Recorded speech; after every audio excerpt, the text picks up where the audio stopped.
I know what you're thinking, not another video. But yes, it's another video. And this channel is just going to be like me, just like not niched. It's like not collectibles or reselling, it's just random stuff.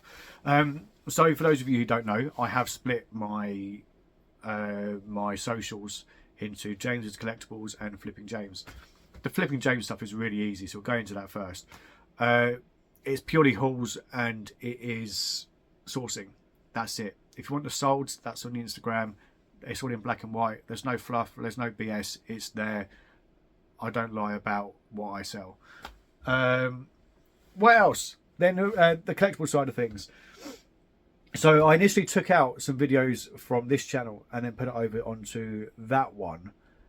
And then the Manchester Card Show happened, which wasn't planned. It just sort of happened. And then that sort of snowballed what is going on at the moment.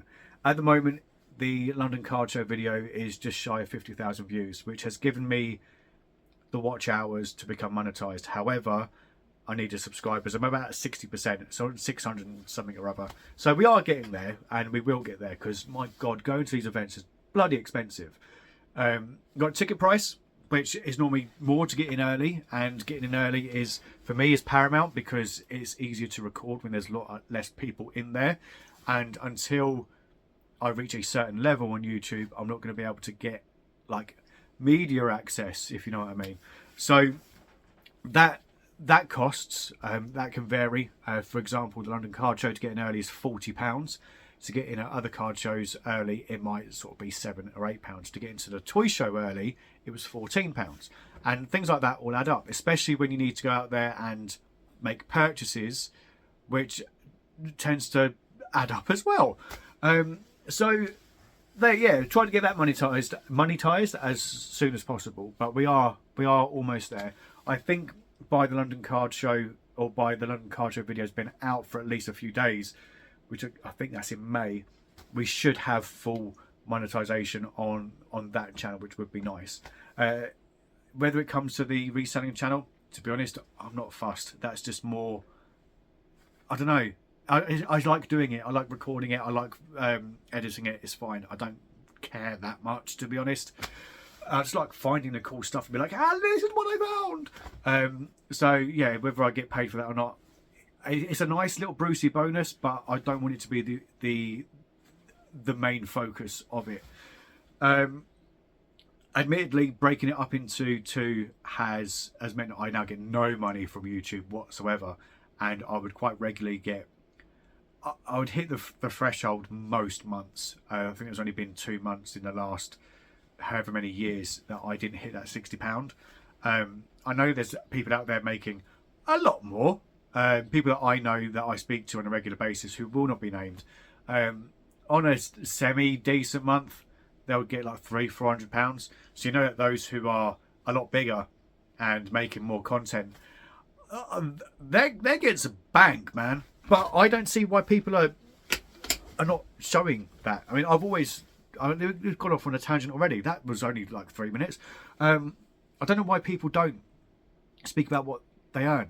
I don't get it. It's very British, isn't it? It's just, if you speak to an American, like, oh yeah, I do this and this, and this is how much I earn. And then you speak to an Englishman and they're like, I don't really want to tell you. Well, fucking tell me. Like, I don't know. Like, be honest. What you got to lose apart from people thinking that you're a millionaire? Yeah, I've when I do get monetized on one, both, or back from this, whatever it may be, I will always post it on the Flipping James Instagram. It will always be there. I'll always be open and honest. But yeah, like, inspire a little bit, man. If you have a really good month on YouTube and you make £1,000, you know what? Stick it on bloody Instagram. Wave your willy about a little bit. Get a bit of recognition, because it's freaking hard work sometimes. Immediately it's easy if you've got an editor. I've gone down that route before. I don't think it's for me, because it just sucks the soul out of everything. But yeah, like, get it out. Oh, keeping that in. That's a visual that I didn't think I'd have today. But yeah, the collectible side of things is expensive, and I need to keep on reselling in order to fund that side of the business. Splitting it has been beneficial already. I've had messages from other card shows being like, oh, if you want to come down, just give us a shout. Which, to me, that says free ticket, which is fantastic. But I would like it to get to the stage where I can go to the ones further afield. I mean, there's so many just in this country, but it all takes time and it all takes money. Travel, food, tickets, and then the family as well. I think there's a couple that I would love to go to, but I think it would only be like, oh yeah, I'll come if my wife and kids can like come with me, even if they just stay in the room and or, like stay in the room while I'm there, like overnight, whatever it may be. Because trying to juggle everything is freaking hard, man. If I could give myself one piece of advice as to when, not even when I was just single, but when it was just me and my wife, before we were married, when we were married, just without kids, the amount of time you have to commit to your family cannot be underestimated. It's a lot, it's the best, but it takes a lot of time, which is why reselling for me is great. So are we gone off another tangent already? That's two. So reselling for me is great as a family because I can leave 9 times out of 10 before anyone's even awake. Try and get out without waking the wife up. And then you can, if you're only doing a one car boat, you can get back and they're having breakfast. You sit down and have breakfast with them. And then you just have everything stored away ready. And when the kids are asleep, you either spend some time with the wife and list, and then switch around or do whatever it is. So, yeah, it's... You will never have as much time, expendable time, investable time when you're younger than when you're older, until you get even older, if that makes sense. Not until the kids are all grown up. I mean, my eldest is starting school in September, which is mad to think of, and my youngest is going to be 1 next week. So yeah, it's just take advantage of it, and you don't realise you've got all that time until that time is no longer there. But when me and the wife first got together, I would go out and I'd work 12 hours a day. Wouldn't bother me. Quite enjoyed it. I liked it. Like the money is what it is. And I'd work on the weekends as well. But you just don't get that with kids, because obviously you want to spend time with your kids as well. So my God, reselling can plug that gap so easily. I have thought about niching down what I'm buying as well, but I know what's going to happen. I'm going to think about niching down, and then I'm never going to do it, because I'll start it, then I'll see an item and be like, oh, I can make a quick tenner on that. Oh, I'll just buy that. Oh, I can make a quick fiver on that. I'll just buy that. And then it just goes back to where we are now.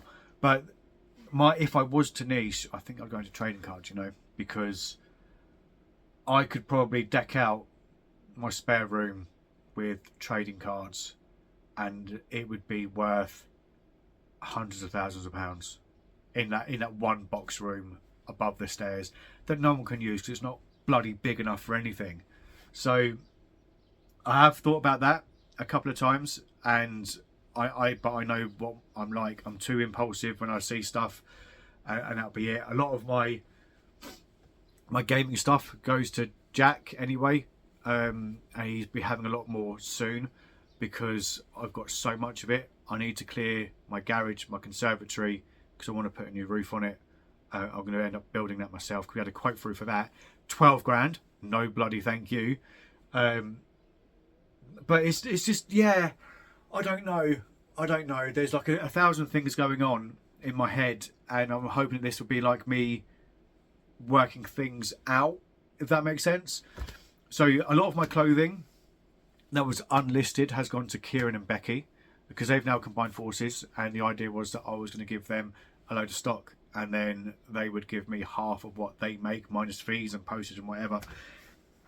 just gets it out of my head, gets out of my hair, what I've got left of it, and I can get some money back that way. But yeah, I mean, the future's bright, and if I could give anyone any advice, I would, and if you're doing like multiple things on the same channel, just don't, unless you've already got like 50, 100,000 subscribers and they're there for you, just don't.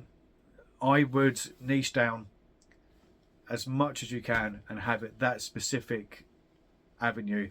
And when you do eventually get to a certain stage, not even 10,000 subscribers, because you've got that niche content, you will get the right support, the right community, the right advertisers and things like that. So yeah, did I make any sense for the last 10 minutes? I've got no idea. Hopefully I did.